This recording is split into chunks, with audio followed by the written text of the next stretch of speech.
நம்ம நருட்டோ சீரீஸில் இருக்க டாப் 3 ஸ்ட்ராங்கஸ்ட் கென்ஜுட்சுவை பற்றி ஏற்கனவே பார்த்துருப்போம். அது பார்த்தீங்கன்னா பார்ட் 1 வீடியோ. இது பார்த்தீங்கன்னா அதோட பார்ட் 2. நீங்கள் இன்னும் பார்ட் 1 பார்க்கலாம்னா பார்ட் 1ஓட லிங்கை டைட்டிலுக்கு மேலே கொடுத்துருக்கேன், மறக்காம செக் பண்ணி பாருங்க. ஓகே, ஃபைனலாக ஃபர்ஸ்ட் பிளேஸில் எந்த கென்ஜுட்சு இருக்குன்னு பார்த்தீங்கன்னா அது கோட்டோ அமாட்சுகாமே தான். நம்ம நருட்டோ சீரீஸில் இருக்கிறதுலையே எந்த கென்ஜுட்சு ஸ்ட்ராங்கஸ்ட்னு கேட்டிங்கன்னா நான் அடிச்சு சொல்லுவேன் இந்த கென்ஜுட்சுன்னு சொல்லி. இந்த கென்ஜுட்சுவோட ரியல் ஓனர் யாருன்னு பார்த்தீங்கன்னா நம்ம சிசிவி உச்சியா தான். சிசிவியை தவிர்த்து நம்ம இட்டாச்சியும் இதை யூஸ் பண்ணியிருப்பாரு. இந்த கென்ஜுட்சு எந்த அளவு ஒரு ஸ்ட்ராங்கான கென்ஜுட்சுன்னு பார்த்தீங்கன்னா நம்ம சுக்கியோமி யூஸ் பண்ணும் போதும் சரி, டோட் கான்ஃபரன்டேஷன் சாண்ட் யூஸ் பண்ணும் போதும் சரி, அதுக்குன்னு ஒரு ரேஞ்ச் லிமிட் இருக்கும். பட் இந்த கென்ஜுட்சுக்கு பார்த்தீங்கன்னா ரேஞ்ச் லிமிட்டே கிடையாது. சிம்பிளி இதை நான் ஒருத்தர் மேலே யூஸ் பண்ணும் அப்படின்னு நீங்கள் நினச்சா மட்டும் போதும், அதுவே அவர் மேலே கேஸ்ட் ஆயிரும். இதுக்கான பெஸ்ட் எக்ஸாம்பிள் தான் நம்ம இட்டாச்சி ரீஅனிமேட் ஆனக்கப்புறம் ரீஅனிமேஷன் ஜுட்சுலேருந்து வெளியே வரதுக்கு காபுட்டோ மேலே யூஸ் பண்ணியிருப்பாரு. அந்த இடத்துல நம்ம இட்டாச்சிக்கு காபுட்டோ எங்கே இருக்காருன்னு கூட தெரிஞ்சிருக்காது. பட் அப்பயுமே அவர் மேலே இந்த கோட்டோ அமாட்சுகாமே ஒர்க் இருக்கும். அதே மாதிரி இதுல இருக்க இன்னொரு பிளஸ் பாயிண்ட் என்னன்னு பாத்தீங்கன்னா அந்த ஜுட்சுல மாற்றாங்களா விக்டிம், அவங்களுக்கு தான் கென்ஜுட்சுல இருக்காங்கங்கிறதே தெரியாது.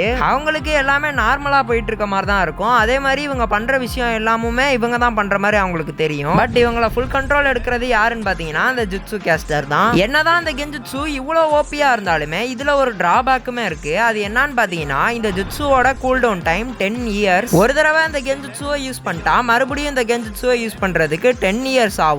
பட் இதுவே நம்மள்ட்ட அஷிராமா செல்ஸ் இருந்தா அந்த டைம் பாத்தீங்கன்னா கிராஜுவலி குறையும். பட் எவ்வளவு குறையுங்கிறது நம்மளுக்கு தெரியாது. இதே மாதிரி அடுத்து எந்த ஜுட்சு பத்தி பேசலாங்கிறத மறக்காம கீழே கமெண்ட் பண்ணிட்டு போயிருங்க.